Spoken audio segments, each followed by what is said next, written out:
Hello, everyone. We are back, and we are here every Tuesday. Chrissy and Tanner from Common Sense Education coming to you with ed tech reviews of all ilks, trying to give you things you can use in your classroom. Today, Tanner's going to tell us about a little something. And what is that little something, Tanner? It's a little something that's been around for a long something. It's a site called MakeBeliefsComics.com. As is our trend here, this is a completely free site, so you might want to type that into your browser and visit it while we're talking about it. Easy to sign in and get going with no cost whatsoever. Let's take a look at this thing here.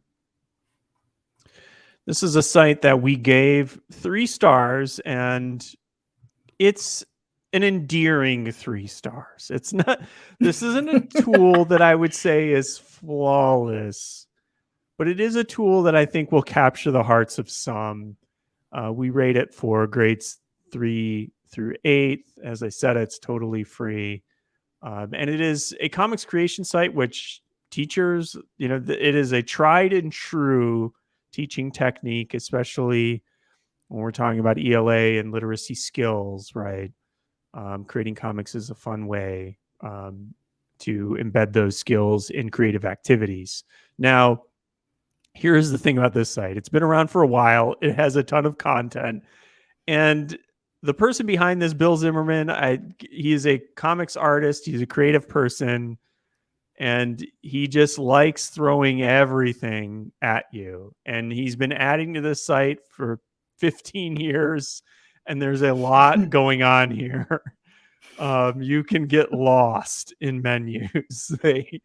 There is so much here, and it's not the best organized site, I would say, but you will find things to use. And I would recommend diving in directly into comics creation.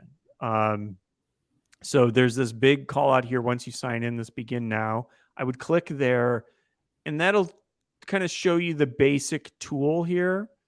You can create multi-paneled comic strips, and then you go down here and you can add in from these menus characters.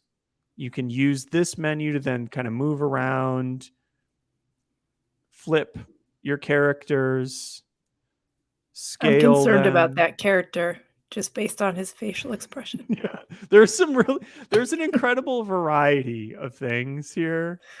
You can kind of just drag and drop characters in. If that's, there we go.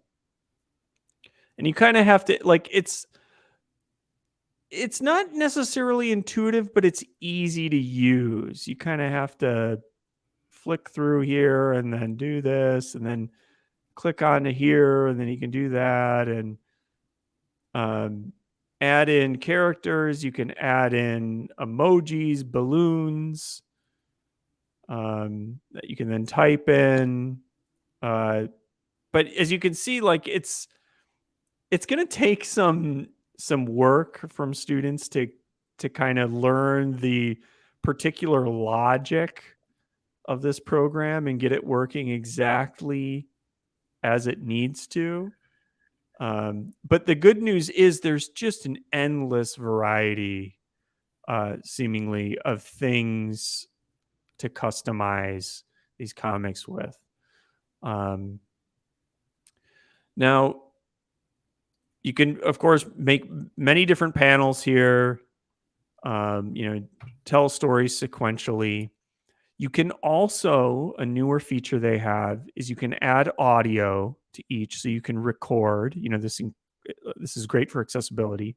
You can record narration for each of your panels. The thing is, I noticed once you do this, you can't then remove it.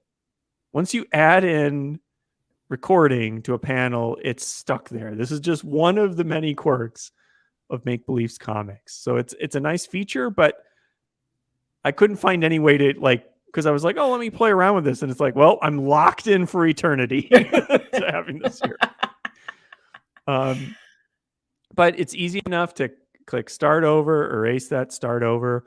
You can save your comics once you're done with them, and you'll have a little thing here that you can pull up, your old strips with. You can print and share your comics. So you can physically print them out, hand them in, have students hand them in. You can save them as a PDF if you want. You can also have your students email those comics. So this helps with assessment and grading and that kind of thing.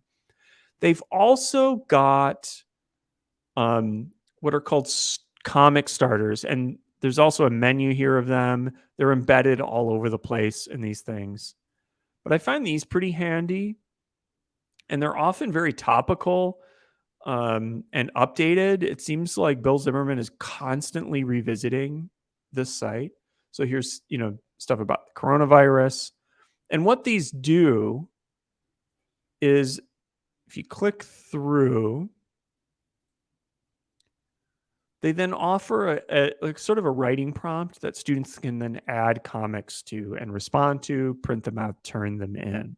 It's sort of a neat way to just do a quick activity with the comic strips. There's also a massive library of printables on every possible topic. There's a big focus here on SEL.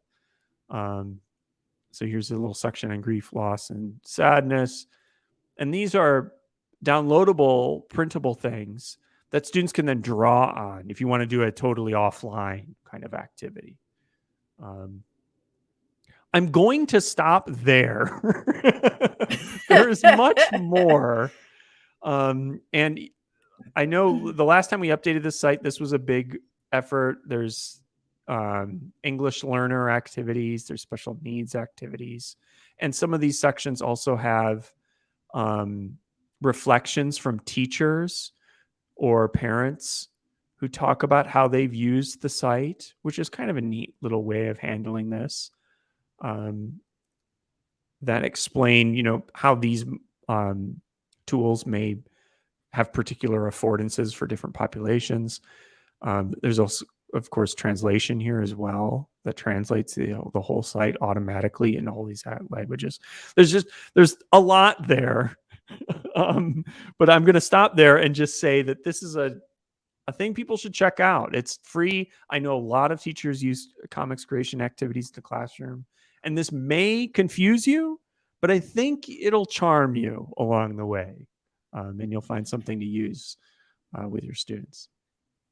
I love that there are SEL prompts in there because that's a great entry point for kids that probably feels a lot less threatening than let's sit and talk about how we're feeling.